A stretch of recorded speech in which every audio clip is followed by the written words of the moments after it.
Meus queridos e minhas queridas, bom dia a todos, a paz do Senhor Jesus, a paz de Deus, povo lindo, que o Senhor nos abençoe poderosamente nesse dia de hoje. Hoje, quarta-feira, dia 21 de maio, eita glória, dia 21 de maio, é isso mesmo, estamos no nosso Café com Palavra, em mais uma manhã de bênção, manhã de vitória, manhã de renovo, de conhecimento espiritual. Já chega nos comentários dando bom dia. Estamos na metade da semana. Já chega chegando. Essa mensagem tem sido bênção na sua vida? Fala para nós aí, fala para o pastor, para a equipe, como é que tem sido essa série de mensagem? As lições que aprendemos no fundo do poço. Como é que tem sido? Deus tem falado ao seu coração? Compartilha com a gente aí como tem sido essa semana. E a mensagem de hoje, irmãos, vai tocar muito os nossos corações. O tema é quando as coisas começam a fazer sentido. Sabe quando finalmente a gente consegue abrir os olhos e ver claramente a intenção das pessoas? Sabe quando a venda dos nossos olhos cai e aquela pessoa que a gente julgava que era boazinha, que era bonzinho, ela se revela e a gente consegue enxergar, fala, nossa, essa pessoa era assim e eu não via. Ou essa pessoa me manipulou a vida inteira e eu não consegui perceber. É sobre isso. Esteja preparado porque essa mensagem será um divisor de águas sobre a sua vida. Como eu já disse, vai abrir a sua visão e a sua mente para entender que muitas das vezes nem todo tapinha nas costas, nem todo beijinho no rosto, nem todo estamos juntos é de verdade. Deus vai nos abrir os olhos espirituais e a nossa visão para termos o discernimento de quem é e quem não é. Isso tudo nós só aprendemos quando estamos no fundo do poço. Fica comigo então que a mensagem de hoje está tremenda. Eu quero pedir para você que não é inscrito no nosso canal, se inscreva aí no nosso canal, ative o sininho das notificações, já deixa o seu like nesse vídeo, deixa o seu comentário e no final, se a mensagem foi forte mesmo, você vai compartilhar, tá certo? Fazendo isso, você nos ajuda a evangelizar. Vamos para o texto bíblico, gente. Gênesis capítulo 37 e o verso de número 27. Gênesis capítulo 37, verso 27, palavra do Senhor nos diz assim: venham, vamos vendê-lo aos ismaelitas. Não levantaremos a mão contra ele, afinal é o nosso irmão, carne da nossa carne. E os seus irmãos concordaram. Uau! Queridos ouvintes do nosso Café com Palavra, estamos em mais um episódio dessa série que eu tenho para mim que é uma das melhores, eu sempre falo isso. É porque cada série que nós vivemos aqui no Café com Palavra é uma revelação nova. Deus ministra algo forte ao meu coração e eu venho poder compartilhar com vocês tudo isso que Deus fala comigo. São coisas extraordinárias. Vamos lá, queridos. Agora os irmãos de José, após verem José se aproximarem, eles já arquitetam, eles já planejam, eles já se organizam. Talvez aquela armadilha já estava preparada há muito tempo, ou talvez foi na hora que eles pensaram. A verdade é, quando eles viram José de longe, o coração deles se enche de maldade e eles começam a planejar, executar, matar José. A princípio, o pensamento inicial era de matar, era de tirar a vida, era de acabar com o moço. E eu pergunto, gente, não eram pessoas estranhas, não eram pessoas de longe, não, eram os próprios irmãos. Pessoas que tinham o mesmo sangue que ele, pessoas que habitavam na mesma casa, que compartilhavam, sentavam à mesma mesa, compartilhavam das mesmas coisas. É importante salientar que muitas das vezes as decepções, as frustrações, as feridas, os traumas vão vir de pessoas próximas, pessoas que têm acesso à nossa vida ou que já tiveram, pessoas que conhecem nossas qualidades, os nossos pontos de melhoria, Na maioria das vezes serão essas pessoas que vão se levantar contra nós. Serão essas pessoas que vão tentar, e algumas vezes até conseguir nos ferir, nos machucar, nos deixar angustiados e entristecidos. São pessoas que têm acesso às nossas vidas, que vão muitas das vezes ser instrumentos do mal para nos ferir. Eu não sei você, mas na minha vida já aconteceu várias vezes de pessoas próximas, de pessoas que nos conhecem, pessoas que conhecem, sabem sobre nós, e as pessoas se levantaram contra mim. E talvez isso já aconteceu na sua vida, coloque nos comentários: pastor, eu já fui decepcionado por alguém que eu conhecia. Eu já fui ferido por alguém do ciclo de amizade, ou talvez até do âmbito familiar. E quando José vem vindo, gente, ele falou: e agora vamos fazer o seguinte, vamos matar ele. Vamos jogar ele em uma dessas covas e vamos dizer que um animal selvagem o devorou. Após matá-lo e jogar na cova, olha gente, olha a maldade. Possivelmente seria uma morte cruel, uma morte por linchamento, uma morte com pauladas, uma morte com todo o requinte de crueldade que um ser humano possa imaginar. Olha a mente dos irmãos. Pessoas que José olhava e pensava: são meus brothers, são meus manos, são aqueles da minha confiança. Porque até esse presente momento, algumas coisas ainda não faziam sentido para José. José achava que a diferença que havia entre eles era a diferença de irmãos. Era uma coisa simples de ser resolvida, logo passaria. Que a raiva que os irmãos tinham dele era uma bronca de irmãos, era normal. José não tinha noção que os irmãos iam ter coragem de fazer tamanha atrocidade. Quantas das vezes nós nos surpreendemos com pessoas que a gente olha e fala: não, fulano não vai fazer isso não. Não vai fazer comigo não. E quantas das vezes somos surpreendidos pela maldade do coração das pessoas. Porque na maioria das vezes, irmãos, quem não tem maldade acha que todo mundo é igualzinho ele, é igualzinho ela. A pessoa que não tem malícia, que não deseja o mal das pessoas, ela às vezes chega a ser inocente, a ponto de achar que não vai sofrer nenhum dano. O que tem de casos de feminicídio, que o homem mesmo ameaçando, mesmo mostrando para a mulher quem ele é, a mulher ainda confia: não, eu vou lá falar com ele, eu vou lá na casa do meu ex conversar com ele, resolver o assunto sobre meu filho, eu vou fazer tal coisa. E quantas das vezes essa mulher vai e não volta? Quantas das vezes a pessoa cai em ciladas porque acreditou demasiadamente em pessoas que não era para acreditar? Por quê? Porque para ela a pessoa está pura, a pessoa está sincera, a pessoa está sem maldade. E quando José, irmãos, se aproxima, os irmãos fazem isso.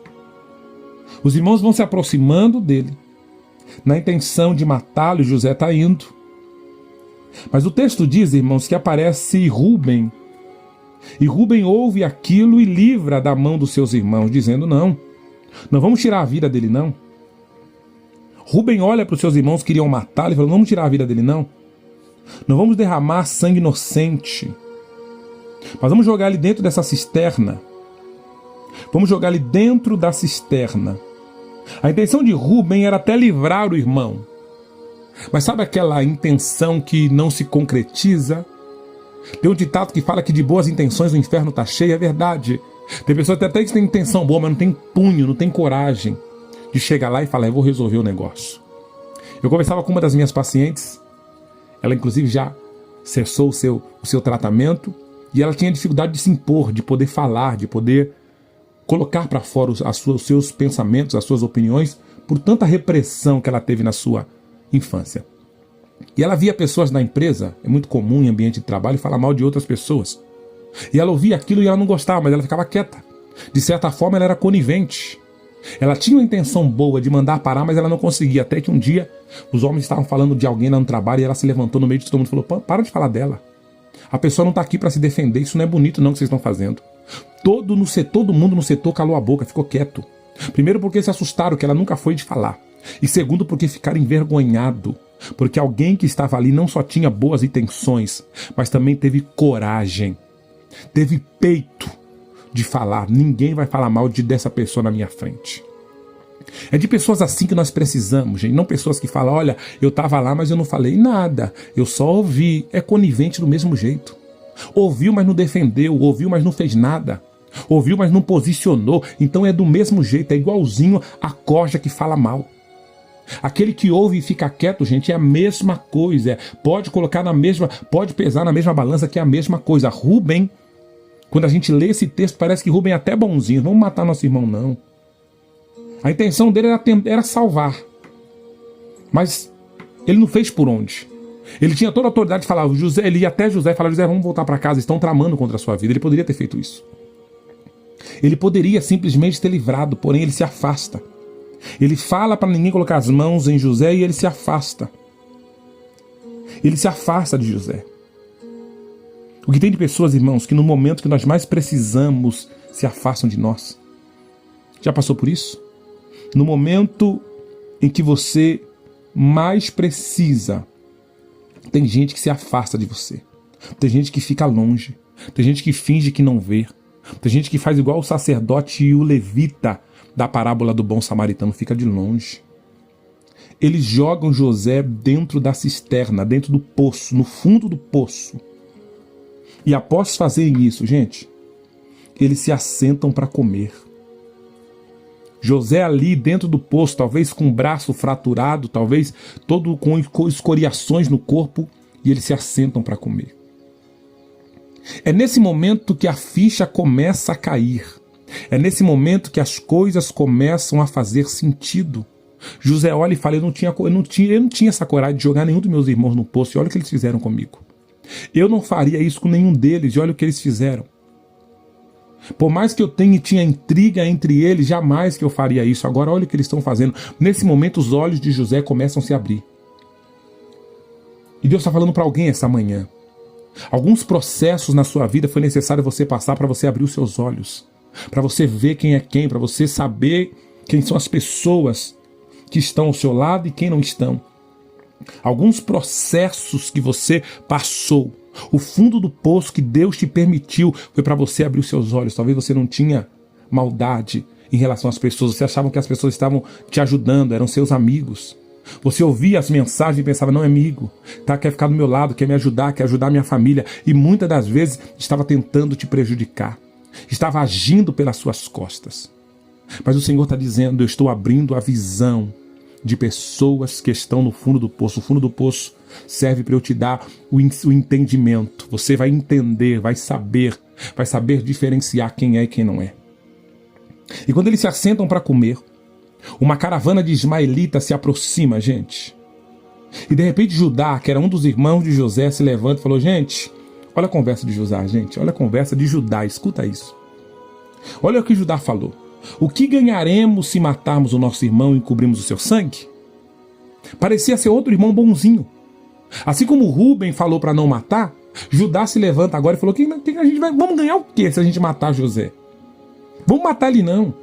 Vamos vendê-lo para os ismaelitas. Não levantaremos a mão contra ele, afinal de contas é nosso irmão, é sangue do nosso sangue.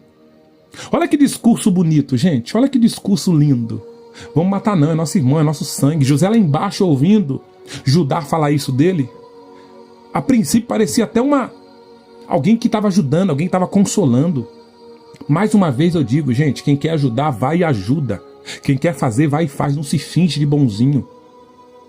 Tem, às vezes na nossa vida, irmão, a punhalada vem em tom de ajuda. A punhalada vem em tom de, não, eu fiz isso para poder te ajudar, eu fiz isso porque eu achei que era bom para você, olha, eu fiz aquilo porque... Quantas das vezes a punhalada vem com um tomzinho de inocência? Eu não sabia que eu fiz isso, eu não sabia que eu ia te prejudicar, eu não sabia que você ia ficar triste, eu não sabia que aquilo ia fazer você chorar. Sabia sim, claro que sabia. Quantas das vezes a pessoa dá a punhalada e finge ser inocente? Quantos Judás, pessoas como Judá existem na nossa caminhada, na nossa vida? Pode fazer o bem, mas não faz. Ah não, mas é que isso, é que aquilo. É nada. E quantas das vezes, gente, nós nos convencemos que o agressor é bonzinho? Quantas pacientes que eu atendo que acreditam que o agressor é uma pessoa boa? Não, pastor, mas ele faz comida. Não, de vez em quando ele olha as crianças para eu poder trabalhar. Não, pastor, é que no fundo ele tem um coração bom. Oh, meu Deus do céu. Não tem que ter o coração bom, não é no fundo tem que ter o coração bom, não. Tem que ter o coração bom no fundo, no raso. Se o caráter é bom, a pessoa tem que ser boa. Não, pastor, ele só me bateu 3 vezes só, mas agora ele não bate mais. Não, já tem 6 meses que ele não me trai, já traiu algumas vezes, agora tem 6 meses que parou de me trair. Quantas das vezes nós nos convencemos, gente, que a pessoa que o narcisista que nós estamos convivendo é uma pessoa do bem. Não, ele faz isso com o meu bem, pastor. Ele só pegou no meu braço, só ficou roxo porque ele pegou com força, é pro meu bem, é pra me acalmar. Não, não é. É agressão. Não é pro seu bem, não é. Não é. Sabe, a conversa de Judá é a conversa de pessoas que narcisistas, que bate, que morde e assopra, que humilha hoje, amanhã abraça, como se nada tivesse acontecido, que trata mal e depois finge ser amigo, que fala pelas costas. Quantas das vezes pessoas estão ouvindo essa mensagem, sofrendo com relacionamentos assim, onde alguém se finge de bonzinho, alguém se finge de boa pessoa. E na mente da pessoa, irmão, que é a vítima, fica uma confusão. Porque os primeiros 2 anos de casamento a pessoa era boa, a pessoa tratou bem. Mas os últimos 5, 6 anos foi só decepção, foi traição, foi indiferença, foi humilhação. Essa pessoa destruiu o seu emocional. Essa pessoa acabou com você emocionalmente, mas o seu cérebro não consegue discernir em qual tempo essa pessoa foi boa e em qual tempo essa pessoa te feriu. E para você ficar as memórias boas confusas com as memórias ruins. Não, mas ele é uma pessoa boa, ele fazia isso para mim, fazia no começo, mas deixou de fazer. Fazia lá no início. Mas os últimos anos foram de dor, foram de sofrimento. Quantas das vezes nas sessões terapêuticas, gente, as coisas começam a fazer sentido para as minhas pacientes. Elas falam, meu Deus, é verdade, pastor, eu não estava conseguindo ter esse discernimento. E essa manhã é a manhã das coisas começarem a fazer sentido para você. O fundo do poço, gente, serve para 2 coisas. Primeiro, para nós identificarmos quem são as pessoas. No fundo do poço, José começou a olhar e falou, peraí, até então meus irmãos, na minha cabeça, eles eram bons. Rúben, para mim, era o meu melhor irmão, mas ele não me ajudou. Ele se afastou. Para mim, Judá era meu segundo melhor irmão. Os mais velhos, os responsáveis. Judá, ao invés de me proteger, fingiu que estava me defendendo, mas quis me vender. Deu a ideia de tirar eu do poço para ser vendido, para ir para uma terra distante, para ficar longe da casa do meu pai. Judá fingiu ser amigo, mas não é. As coisas precisam começar a fazer sentido. Tem muita gente inocente, não está conseguindo ver a maldade, não está conseguindo ver que a pessoa que está contigo, às vezes, andando essa amizade, às vezes é uma amizade que te leva para o fundo do poço. É uma amizade que te inveja, que tenta te humilhar todos os dias, que usa palavras pejorativas para te jogar para baixo, que tem prazer em falar que você tá gorda, que você tá feia, que você não vai casar, que você não vai ser ninguém na vida. Talvez esse tipo de amizade que você tá andando, ao invés de colocar você para cima, tá colocando você para baixo. E você até então não conseguia enxergar. Talvez esse relacionamento ele tenha sido muito mais negativo do que positivo. Então a primeira coisa que eu aprendo no fundo do poço, eu aprendo a identificar quem são as pessoas. A segunda coisa, mas não menos importante, que eu aprendo no fundo do poço, eu começo a saber, a ver o mal que elas me causaram. O fundo do poço, como falamos ontem sobre o silêncio e a solidão, serve para eu refletir, serve para eu fazer uma autoanálise e ver as feridas emocionais que me causaram. O que tem de mulheres, o que tem de homens com feridas emocionais que estão carregando há muitos anos. Feridas emocionais, feridas sentimentais, pessoas causaram traumas em você. Hoje você se tornou alguém dependente emocionalmente. Você tornou alguém hoje que tem o trauma da servidão, acha que tem que servir, tem que fazer por todo mundo, esquece até de você. Hoje você é alguém que perdeu o amor próprio, que perdeu a sua identidade. Hoje você é alguém que é desprezada, tem que se humilhar para ter o carinho de alguém, para ter um beijo, para ter alguns minutos com alguém, e você não precisa disso, não precisa passar por isso. Todos esses processos que José foi passando foi para destruir a autoestima, a autoimagem, foi para destruir quem José era. Você não está percebendo Mas as pessoas que estavam ao lado de José com traços de personalidade narcisistas queriam o mal de José o tempo todo.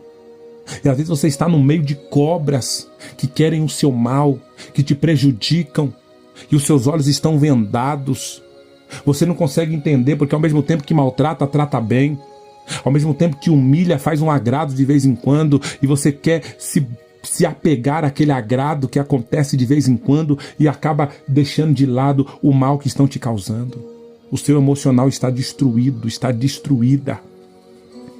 Mas ainda assim você vive atrás de migalhas, de poucos favores, mendigando um sorriso, uma atenção, ou até mesmo uma noite de carinho, de prazer.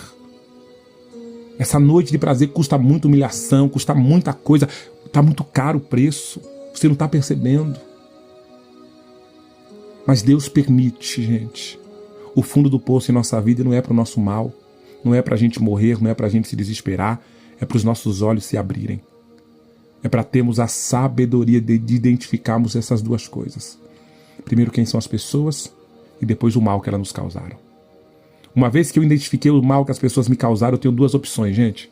Ou eu continuo com as feridas, fingindo que nada aconteceu, ignorando as dores e as mágoas e as marcas que eu tenho, ou eu busco ajuda, ou eu busco tratamento, ou eu busco a cura, ou eu busco a libertação. É chegada a hora de você se posicionar agora. Você já está no fundo do poço, não tem mais para onde cair. Ou você vai permanecer aí, ou você vai se posicionar. Porque a partir desse momento as coisas começaram a fazer sentido para você. Eu sei que algumas fichas começaram a cair nessa mensagem. O Espírito Santo está ministrando ao seu coração acerca dos relacionamentos que você tem, amorosos, de amizade, familiares, todos os relacionamentos que você tem. É hora de você pesar na balança e ver os pontos positivos, os pontos negativos. Analise. Veja se você está se relacionando com pessoas com traços de personalidades narcisistas, que pensam só em si. Enquanto você está no buraco, a pessoa está sentando, está comendo, está dormindo, está fazendo tudo. Era isso que os irmãos de José estavam fazendo, gente. José no buraco, os irmãos comendo. José com fome e eles não estavam nem aí. José chorando e eles se alegrando, eles rindo. É esse tipo de pessoa que você quer na sua vida? Quando você está depressivo, em casa chorando, está curtindo, está saindo, está com os amigos, está nos bailes, está nas baladas, está jogando bola, está fazendo o que for, enquanto você está lá desprezado no canto, mendigando o amor e a atenção dessa pessoa.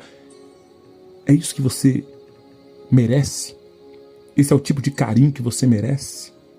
Eu falo para mulheres, mas tem homens também que estão assim, chorando, sofrendo, mendigando a atenção dessa mulher, e ela não te despreza, não te quer. Pessoas que só te procuram na hora da carência, só para satisfazer os desejos, e depois vira as costas, depois não te liga, depois fica dias sem falar com você. Deus não tem isso para você. Você merece muito mais do que isso. Você precisa se posicionar, você precisa buscar a cura emocional para não se contentar com isso, porque isso não é vida. O fundo do poço que José estava, gente, serviu para as coisas fazerem sentido para José. Uau! Deus quer que as coisas façam sentido para você. Eu quero orar por você neste momento. Quero orar por você, com você. Eu quero orar. Coloque a mão sobre o seu coração. Senhor Deus, em nome de Jesus, Pai. Diante desta palavra tão poderosa, diante dessa mensagem, Pai, tão forte que o Senhor nos entregaste nesta manhã de quarta-feira, que as coisas venham começar a fazer sentido para este homem, para esta mulher, que ela venha começar a enxergar, que ele venha começar a enxergar de fato as coisas que estão acontecendo ao seu redor. Senhor, abra a visão espiritual, abra os olhos, o discernimento, dê a sabedoria que o teu filho, que a tua filha precisa, para que não venha ficar vendido nessa história, sem saber quem são as pessoas ou sem querer enxergar a verdade e os fatos, ó Pai. Eu te peço neste momento, abra a visão, ajuda essa mulher, ajuda este homem, ajuda essa pessoa a gritar, mesmo no fundo desse poço, a clamar por ajuda, a sair daí, se não conseguir sozinho, que ela venha conseguir, através da busca, da oração, da ajuda espiritual, através da ajuda terapêutica, através da ajuda de uma rede de apoio, mas que essa pessoa venha clamar por ajuda hoje, para que ela não venha perecer no fundo desse poço. Eu te peço neste momento, Senhor, eu abençoo cada ouvinte do nosso Café com Palavra. Profetizo bênção, cura, libertação, em nome de Jesus, em nome de Jesus. Respira fundo aí, serva de Deus, respira fundo, meu irmão. Uau! A mensagem de hoje foi forte? Coloca nos comentários aí. Pastor, que mensagem? Falou comigo. Essa mensagem falou no meu coração. Essa mensagem eu preciso mandar para alguém. Eu preciso mandar para minha sobrinha, para minha tia, para minha mãe, para minha avó. Eu não sei para quem, mas com certeza em algum momento vieram pessoas na sua mente. Encaminha essa mensagem. Essa mensagem pode abrir os olhos de uma pessoa para ela sair de um relacionamento tóxico, para ela sair de uma situação ultrajante e humilhante e se valorizar. Porque o fundo do poço é onde as coisas começam a fazer sentido. E quando as coisas começam a fazer sentido, ou eu continuo naquele lugar, ou eu tomo uma atitude. Deus abençoe você, Deus abençoe sua vida. Um dia de vitória. Hoje, quarta-feira, temos culto na nossa igreja lá na Vila Clara, nossa subcongregação. Temos um culto maravilhoso hoje lá, onde eu estou com os irmãos ali ministrando a palavra. Estamos no corredor de fogo, culto de poder, de unção, palavra, avivamento forte. 7h30 vem estar com a gente. Rua Pimenta d'Água, número 4, Jardim Miragaia, próximo ali na Marechal Tito, a prefeitura da Marechal Tito, viaduto da China ali. Estamos ali bem pertinho, na rua da prefeitura. Estamos ali no culto maravilhoso, 7h30. Vem estar com a gente. Você ainda não conhece o pastor Carlos Gonçalves, é da região do Itaim Paulista, do Jardim Miragaia, Vila Clara. Você que é daquela região, Vila Nova Curuçá, vem estar com a gente. Hoje, Deus tem uma palavra ao seu coração e será uma bênção. Um beijo no coração de todos. Deus abençoe.